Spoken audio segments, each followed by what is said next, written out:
Un physique qui ne passe pas inaperçu à la ville, qui fait pâlir certains garçons à la salle de sport. Mais surtout un corps qui écrase ses concurrentes pendant les concours.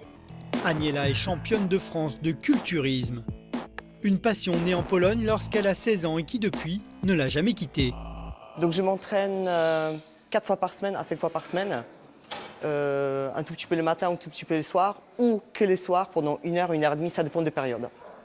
Avec son coach, Aniela travaille chaque muscle de son corps. Cet exercice, par exemple, a pour but de développer ses pectoraux. Le but, c'est, si on veut faire de la masse, c'est de monter en charge progressivement et où on va essayer de diminuer un peu les répétitions en même temps.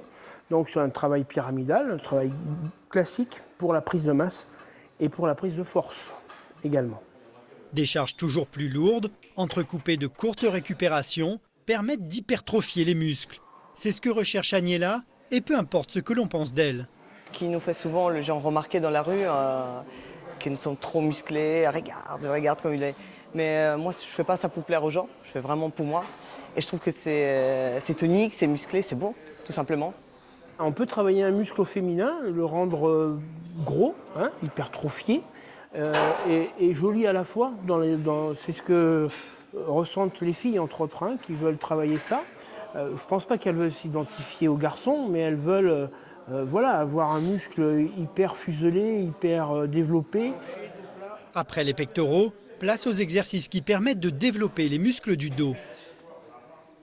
Donc Aniela, dans ce mouvement, on va travailler toute la charnière lombaire et toute la charnière des trapèzes et tous les dorsaux. Chaque groupe musculaire sera scruté par des juges le jour du concours. Et voici un aperçu de ce que pourra leur montrer Aniela.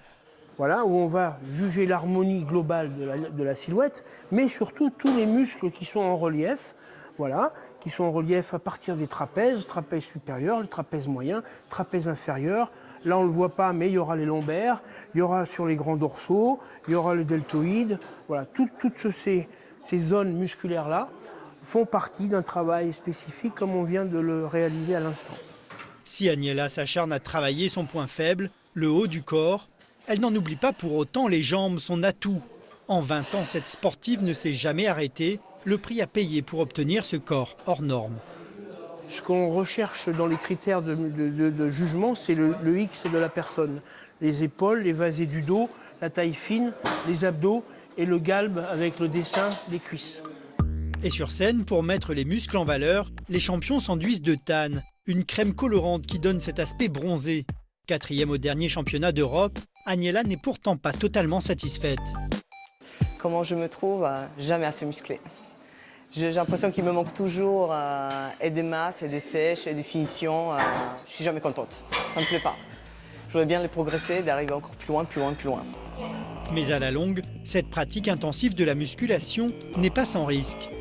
La pratique du culturisme à haut niveau, presque quotidienne, se traduit par une augmentation très importante des masses musculaires, avec une surcharge des tendons, des articulations, mais aussi du cœur, qui va irriguer ces muscles.